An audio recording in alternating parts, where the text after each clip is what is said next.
Hello everyone, Flick here, and ahead of us doing proper full-length DC Universe miniature game battle reports, I thought it would be a good idea to just go over and show how a basic couple of activations of the game work to help with, hopefully, the viewing pleasure once the battle reports start going up.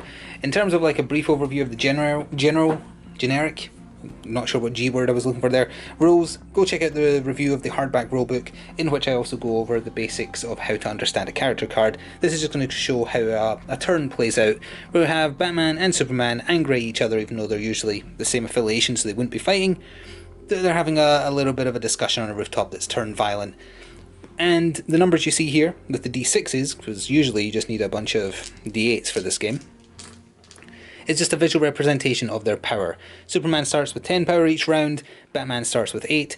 Power is essentially action points. You need to spend power points to move, to attack, to do a special power, to defend yourself, etc, etc.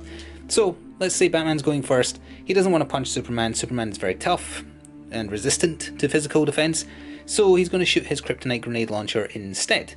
So, it has a power cost. It's also a once per activation type thing, because there is attacks you can do more than once in a turn as long as you have the power to spend. It needs 3 power. He's going to choose to overload it, so that means he's spent 4 in total, so it's half the power he's allowed, so it's half his turn gone in prepping this attack, but empowering it to increase its chances of succeeding. And what you would normally do is roll 2d8, add on your attack, and see if it defeats the defense value of the opponent. Because he's empowered it, it's 3d8 plus his attack versus the defense. Superman's defense against supernatural, which is what this grenade launcher counts as for some reason, I guess because of kryptonite. Shrug, I don't know. He's only got 13, but he can spend 1 in order to defend himself, and he has to choose the element he's defending against, so he's picking supernatural. So that means he is 15. So, Batman has to beat 15 on 3d8 plus his attack value, which is 7. Relatively easy with the 3, not impossible to fail, but relatively easy. If it was only using the 2, be less chance, so let's just do a roll there. That is only 6. So what was his attack? That is 13, so he actually did fail. That's what I get for opening my big fat mouth. For the purposes of laying out the rest of his turn, let's just pretend that was an 8. Oh look, he did it. He succeeded in hitting. Now the grenade launcher is actually a special case. It's an explosive weapon. It has explosive 3, so a 3-inch blast now bursts open around Superman. If there was another miniature nearby, friend or foe, it would be hit as well. So what happens is, because it's an explosion that has some special rules, Superman gets to do an agility roll to try and take half damage. 2d8, he has to get equal to or lower than his agility stat. His agility is 8. He rolled 4, so he did actually get it. So normally, the grenade launcher does 2 damage. Because it's kryptonite and Superman is weak to kryptonite, he would normally take 4 damage. So that's back down to 2, essentially. He's taking 2 endurance damage off of his bar along the bottom there, the grey part. It's not affected him much at all. That's okay.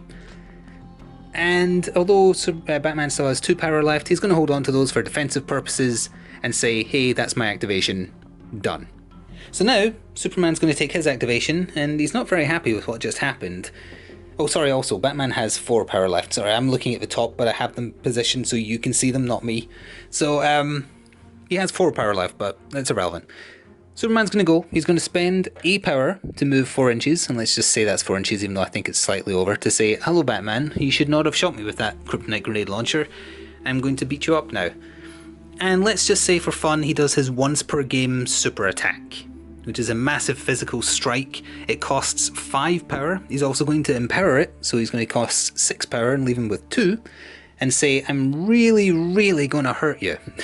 So Batman, not wanting this to happen, is going to spend 1 of his power and be like, I'm going to defend myself against physical, because it's a physical attack. He also has a passive called Heavy Bat Armor, which gives him a +1 to resistance, so he's actually getting a total of +3 resistance to physical, which is fair enough. Superman gets to roll 3 dice. So, what does he got to beat?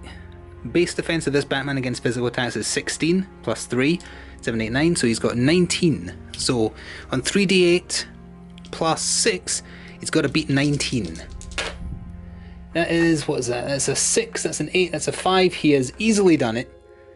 So the attack has landed, it broke his defenses, and Batman takes a whopping, 5 damage. It's almost enough to put him down to the pale part of the bar. So he's taken 5 damage, but the attack also has push 6, which means Superman is hitting him with such ferocity he gets shoved 6 inches. So poor old Batman has just fallen off this building. We'll leave him there for now, and he'd quickly measure how tall this building is to work out how much fall damage he takes. Alright, the building is 6 inches tall, so according to the rules, that is just 1 additional physical damage. I believe it just goes through, so that would be him just outside the pale or just into the pale. I've forgotten how much damage he took in total now. It was 5, wasn't it? Yeah, 5, so he's taken 6 in total. 1, 2, 3, 4, 5, 6. Yeah, he's on the last point of his healthy bar. If he got hit by anything else, he would drop down to his medium part and have to take a KO test at the end of his activation. Now, because technically he should be on the floor because Superman pushed him off the building, even though Superman's got 2 power left and he could heat vision him, that only costs 2. He can't see him anymore. Although actually, heat vision has penetrative, so it shoots through scenery. So he technically, I think, could fire heat vision. So you know what? Again, Batman's supposed to be on the floor here. Let's say Superman uses his last 2 power.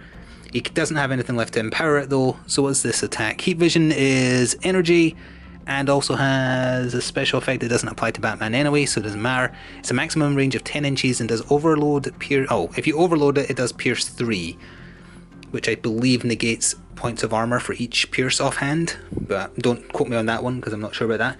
So anyway, 2d8. It is energy damage. Batman's energy defense is 15, and he's currently defending against physical, so he can't boost it.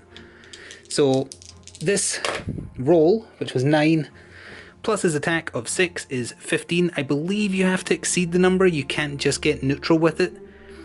I'll double check, actually. I feel like I should double check that before I say for sure. Yeah, always safe to double check. It has to exceed when you're rolling for attack. But again, just to be for fun, let's say this was a 2, wherever the 2 is on a d8, and say, hey, he did it barely. That would do an additional 2 damage to Batman. That would knock him into his middle bar, and Superman's out of power, so he'd say, hey, that's my activation done, and then you would go to someone else who hasn't activated that turn. At the end of the activation, Batman would do an endurance roll, I believe it is, to see if he stays conscious. It's easier to do prior to getting into the final part, but in general, that's how a turn plays out. It's incredibly similar to the Batman miniature game, it's just you're using d8s instead of d6s, and you have to add a few more numbers together because you're adding your attack stat. You have to keep an eye on what you're trying to beat on 2d8 or 3d8 plus your attack, and whether or not you have any passives that give you more.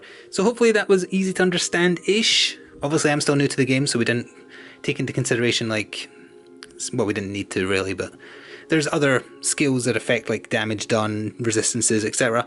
But in general, that is how activations play out. A battle round is everybody takes their activation, and then you move on to the next battle round. Hopefully that was helpful. We'll have full battle reports coming soon. Thanks for watching, and ta-ta for now.